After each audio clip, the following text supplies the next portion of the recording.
Good morning students. एक बार फिर से आप लोगों का स्वागत है आज के इस वीडियो में। आज मैं आप लोग के लिए लेकर आई हूँ बच्चों पोएम जो कि महादेवी वर्मा जी द्वारा रचित है, जाग तुझको दूर जाना है। ठीक है। इस पोएम में जो महादेवी वर्मा हैं, इन्होंने किस विषय पर अपनी लेखनी चलाई है कविता के रूप में, उसको हम उनके भावों को समझेंगे, इस कविता के उद्देश्य को समझेंगे। ठीक है बच्चों, मैंने आप लोगों को भक्ति लेसन पढ़ाया और उसमें मैंने, अगर आपने वीडियो को देखा होगा तो मैंने समझाया था कि जो महादेवी वर्मा है कहानियों और लेखों के साथ कविता भी लिखती थी। और उस समय एक स्वतंत्रता संग्राम या स्वतंत्रता आंदोलन कहिए आप चल रहा था, तो वो जागृति यानी कि जागरण के कविता या गीत लिखा वो करती थी। जो प्रस्तुत गीत है संध्या गीत से ये लिया गया है, संग्रह है कविताओं का। ठीक है।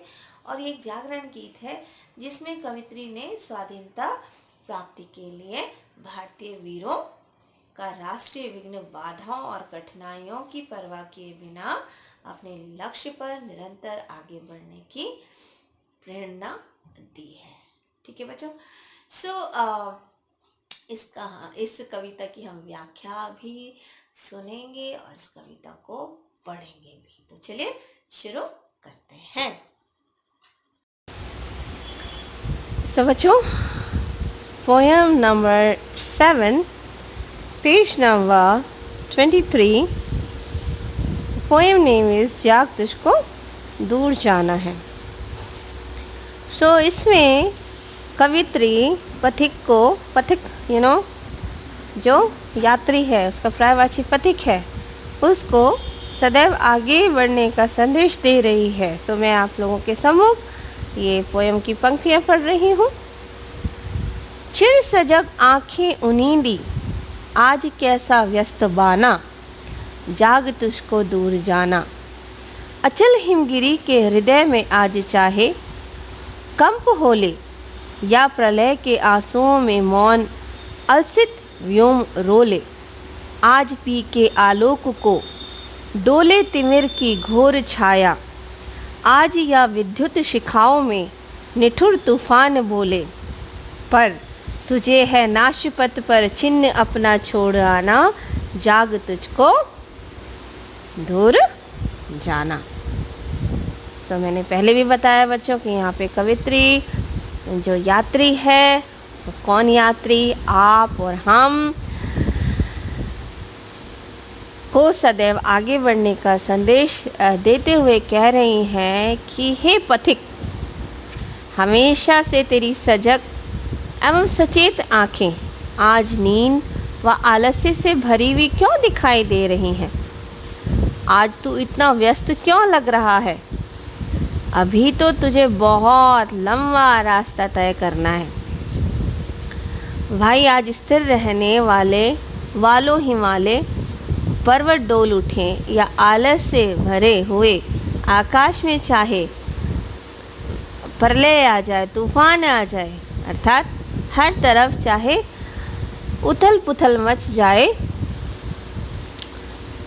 चाहे आज चारों तरफ फैलने वाली जो ये रोशनी है, प्रकाश है बच्चों, ही अंधेरे में क्यों न छा जाए, यानी कि अर्थात चाहे चारों तरफ अंधेरा ही क्यों न हो जाए, चाहे ऐसा समय आ जाए कि आकाश में चमकने वाली बिजली ही एक कठोर तूफान का रूप धारण कर ले, लेकिन इन सब मुश्किलों और बाधाओं के आने पर भी तुझे अपने कर्तव्य को नहीं भूलना है। तुझे अपने पथ पर आगे बढ़ते जाना है। उस समय की ये पोएम है बच्चों, जिस समय स्वाधीनता का समय था, स्वाधीनता संग्राम का समय था। भारत के हर व्यक्ति के मन में स्वतंत्रता के लिए ललक थी। महादेवी जी ने उसी पर ये अपनी लेखनी चलाई और जितने भी स्वतंत्रता सेनानी, खुद भी वो स्वतंत्रता सेनानी थी, उन्होंने इस प्रकार से हौसला बढ़ाने के लिए ये पंक्तियाँ लिखी हैं कि चाहे कुछ भी हो जाए तुम्हें आगे बढ़ना है। सो आई होप इन पंक्तियों का अर्थ आपको समझ आया होगा। ठीक है, आगे मैं पढ़ूंगी बांध लेंगे से। बांध लेंगे क्या तुझे यह मोम के बंधन सजीले। ठीक है, इट्स नॉट वेरी हार्ड, एकदम सरल सी भाषा शैली है इनकी। ओके, सो बांध लेंगे क्या तुझे यह मोम के बंधन सजीले, पथ की बाधा बनेंगे तितलियों के पर रंगीले, विश्व का क्रंदन भुला देंगी मधुप की मधुर गुनगुन, क्या डुबो देंगे तुझे यह फूल के दल ओस गीले, तू न अपनी छां को अपने लिए कारा बनाना, जाग तुझको दूर जाना। सो यहाँ पर क्या कह रही हैं कवयित्री कि हे पथिक, हे सेनानी, हे यात्री, तू अपने रास्ते पर चलते हुए बहुत सारे सुखों व दुखों का अनुभव तो करेगा, लेकिन तुझे उन बंधनों में बंधने की कोई आवश्यकता नहीं है। तुम्हारे आसपास के लोगों के मोह माया के बंधन तुझे बांधने की कोशिश ज़रूर करेंगे, है ना। भाई है, बहन है, माँ है, पत्नी है, बच्चे हैं, बहुत सारे रिश्ते नाते हमें रोक लेते हैं बड़े बड़े काम करने से, लेकिन तुझे उसमें बंधना नहीं है। क्या तुम्हें तुम्हारे रास्ते में दिखाई देने वाली आकर्षक चीज़ें अपनी तरफ खींच लेंगी और तुम बन जाओगे? नहीं, लेकिन संसार का दुख और रोना तुझे तेरे भंवरे का मधुर गान को भी भुला देगा। अर्थात जब तुम अपने रास्ते पर बढ़ोगे तो कोई भी बाधा तुझे अपने बंधन में नहीं बांध पाएगी। तुम्हारे रास्ते में ओस के गीले कणों के जैसे पल भी आएंगे। क्या तुझे ये ओस के गीले कण बांधने की कोशिश करेंगे? ओस के गीले कण मीन्स बच्चों एक तरीके से जब हमारी कह सकते हैं हमारे बच्चे हैं या हमारी माताएं हैं, बहनें हैं, तो आपने देखा होगा पुराने समय में या अभी भी अगर हम दूर भी जाते हैं तो रोने लगते हैं कि क्या होगा, कैसे रहेंगे। सो इसी विषय में वो इन बातों को कह रही है कि ओस के कण भी तुम्हें मिलेंगे, ठीक है, और तुम्हें बांधने की कोशिश करेंगे। क्या तुम उनके एहसास में बन जाओगे? लेकिन तू परछाई को किसी भी बंधन में बंधने मत देना, बल्कि आसपास के सुख दुख का ध्यान ना करके हमेशा सदैव आगे बढ़ते जाना, क्योंकि अभी तुम्हारी मंजिल बहुत दूर है और तुझे बहुत चलना है। इसलिए तू अपनी मंजिल की तरफ लगातार बढ़ते जा, जाग तुझको दूर जाना है। क्लियर? ओके, सो नेक्स्ट वज्र का उर, यहाँ से मैं आप लोग के सम्मुख पढ़ूंगी। Okay, I am just putting my book little bit up. Okay, yeah so वज्र का उर एक छोटे अश्रुकण में धो गलाया, दे किसे जीवन सुधा दो घूंट मदिरा मांग लाया, सो गई आंधी मलय की बात का उपादान ले क्या, विश्व का अभिशाप क्या चिर नींद बनकर पास आया। आप देख सकते हैं बच्चों सब जगह प्रश्न बोधक चिन्ह है। सो ये प्रश्न चिन्ह, ये प्रश्न पूछे गए हैं। अमरता सुत चाहता क्यों मृत्यु को उर में बसाना, जाग तुझको है दूर जाना। सो यहाँ पे फिर वह पूछती हैं इस स्वतंत्रता सेनानी से कि हे पथिक, कि क्या तुझे अपना वज्र जैसा कठोर मन एक छोटे से आंसू के कण में धोकर गला दिया, जो तू थक हार कर बैठ गया है ना। मम्मा जरा सी रोई और तूने अपना काम छोड़ दिया, थक हार के बैठ गया? नो, तू किसे अपना जीवन रूपी अमृत देकर 2 घूंट मदिरा मांग कर ले आया है ना। तू क्या नशे में आ गया है? आज़ादी नहीं चाहिए तुझे? चलो उठो, ये इन बंधनों में मत बनो। अर्थात वो कह रही कि तो शराब पी ली जो तुम बैठ गए हो ऐसे बैठ, अर्थात तूने अपना अमृत स्वरूप जीवन को भी मदिरा या अन्य प्रकार के नशे में क्यों धकेल दिया। मीन्स जो चीज़ें तुम्हें रोक रही हैं उनको महादेवी जी क्या कह रही हैं, उन्होंने एक तुलना में कह दिया जो रोक रही हैं चीज़ें कि वह मदिरा का रूप ले रही हैं। ठीक है। तुम्हारे मन में जो विचार की आंधी थी या तुम्हारे मन में आगे बढ़ने का जो साहस था, क्या चंदन की सुगंध में डूबकर सो गया है? मीन्स आप आराम पसंद कर रहे हो तो आप ऐसा, क्या आप रेस्ट कर रहे हो? अभी रेस्ट करने का समय नहीं है, क्या सो गए हो, है ना?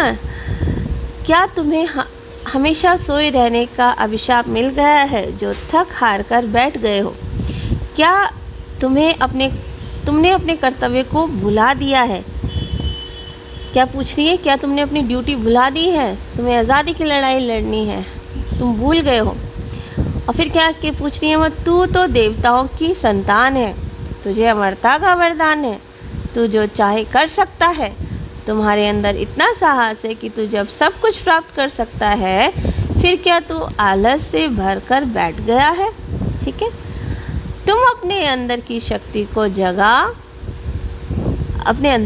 को जगाओ और आगे बढ़ो।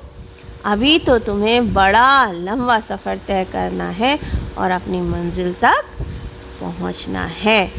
ये क्या कह रहे हैं महादेवी वर्मा कि भाई ये सारी चीज़ों को आप भूल जाओ, ऐशोआराम को भूल जाओ, माँ बहनों के आंसुओं को भूल जाओ, ये स्वतंत्रता की जो लड़ाई है उसे पूरा करो।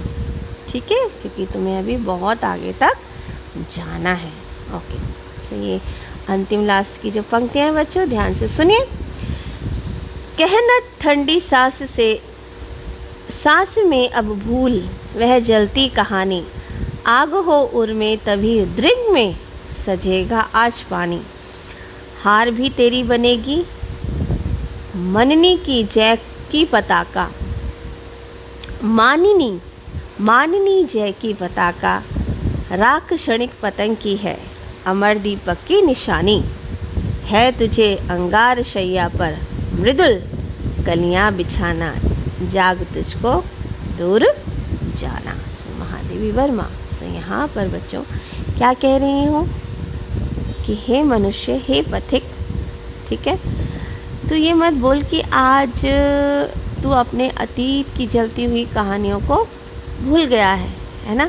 अतीत की जलती हुई कहानियाँ, गुलामी। अगर तेरे हृदय में आग है तभी तेरी आंख में पानी आ पाएगा, तभी वीरता आ पाएगी। अगर हृदय में आग है, अगर तू साहस से लड़ेगा तो तेरी हार हो या जीत हो कोई फर्क नहीं पड़ता। तेरा कर्तव्य क्या बच्चों? ड्यूटी। तेरा कर्तव्य केवल लड़ना है। लड़कर क्या होगा? लड़कर तुम अगर हार भी जाओगे तब भी तुम विजय ही बनोगे, क्योंकि जो तुम्हारा साहस है तुम्हारे गले का हार बनेगा। जिस प्रकार दीपक के पास जल गया पतंगा मृत्यु को प्राप्त कर लेता है, फिर भी दीपक जलता रहता है, उस पतंगे के साथ वह अपना साहस कभी नहीं खोता। इसी तरह तुझे अपने साहस को सदैव जिंदा रखने की आवश्यकता है। आज तुझे अंगारों की शैया पर कोमल कलियां बिछाने की आवश्यकता है, अर्थात तुझे अपने क्रोध पर काबू पाकर सदैव आगे बढ़ते जाना है। तो बच्चों ये देखिए आपने किस प्रकार से महादेवी जी ने अपनी लेखनी बड़े खूबसूरत तरीके से, सुंदर तरीके से चलाई है और किस प्रकार उस समय स्वतंत्रता सेनानियों को आगे बढ़ने की प्रेरणा दी है। सो बच्चों इस पाठ का सार कह सकते हैं हम, जो ये मैं आपको बताने जा रही हूँ कि जो ये प्रस्तुत गीत है महादेवी जी की प्रसिद्ध रचना, मैं पहले भी आपको वीडियो में बता चुकी हूँ, संध्या गीत से लिया गया है। ये एक जागरण गीत है, ठीक है, और जिसमें कवित्री ने स्वाधीनता प्राप्ति के लिए भारतीय वीरों का राष्ट्रीय विघ्न, बाधाओं और कठिनाइयों की परवाह किए बिना अपने लक्ष्य पर निरंतर आगे बढ़ने की प्रेरणा दी है। ठीक है, और क्या कह रही है कवित्री? कवित्री ने अपने स्वर्णिम अतीत और साहसी निर्णय और कर्मवीर महापुरुषों की याद दिलाते हुए वह उनसे प्रेरणा लेते हुए निरंतर लक्ष्य की प्राप्ति की तरफ बढ़ने की प्रेरणा दी है।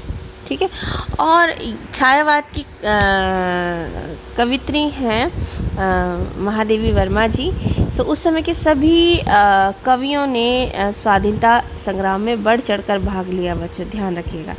और उन्होंने अपनी लेखनी के माध्यम से भारतवासियों को जगाने का प्रयत्न किया है। स्वतंत्रता आंदोलन में भाग लेने का प्रेरणा सबको दी है। उन्होंने स्वाधीनता संग्राम में शामिल होने के लिए सबको प्रेरित किया तथा उनका आह्वान किया, ओके, काम एंड फाइट, डोंट फेयर। ठीक है। सो भारतीय लोगों की हताशा व पीड़ा को दूर करने के लिए उन्होंने क्या किया, भारत के अतीत गौरव गाथा को बताया, उनके महापुरुषों की याद दिलाकर उनके द्वारा किए गए वीरता तथा साहस का परिचय का स्मरण कराया। ठीक है। और स्वाधीनता संग्राम में शामिल होने के लिए इन गीतों को, कविताओं को माध्यम बनाया। ठीक है। सो क्योंकि स्ट्रेट विद्रोह की बात नहीं कही जा सकती थी ना कि चलो भाई हम आज़ादी की लड़ाई लड़ रहे हैं और चलो अंग्रेज़ों से लड़े, चलो उन्हें ऐसे। सो कविताओं के, गीतों के, अलग अलग कहानी आदि के माध्यम से लेखकों ने लोगों तक अपनी बात पहुंचाई कि हमें अपने स्वाधीनता के लिए लड़ना है, क्योंकि स्ट्रेट हम विद्रोह की बात नहीं कर सकते। सो इस प्रकार से महादेवी जी ने लोगों को भी देश की स्वाधीनता के लिए ये अपनी लेखनी चलाई बच्चों। और क्या कहा उन्होंने कि मृत्यु से नहीं डरना है।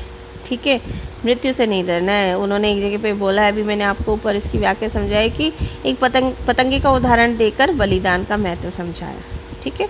सो कवित्री का कहना है कि देशवासियों को बलिदान के मार्ग पर अपनी कोमल भावनाओं का बलिदान करना होगा, है ना। कोमल भावनाएं क्या होती है, हमारा परिवार है, हमारे बाल बच्चे हैं, बहुत सारी चीज़ें हैं जो हमें रोक देती हैं किसी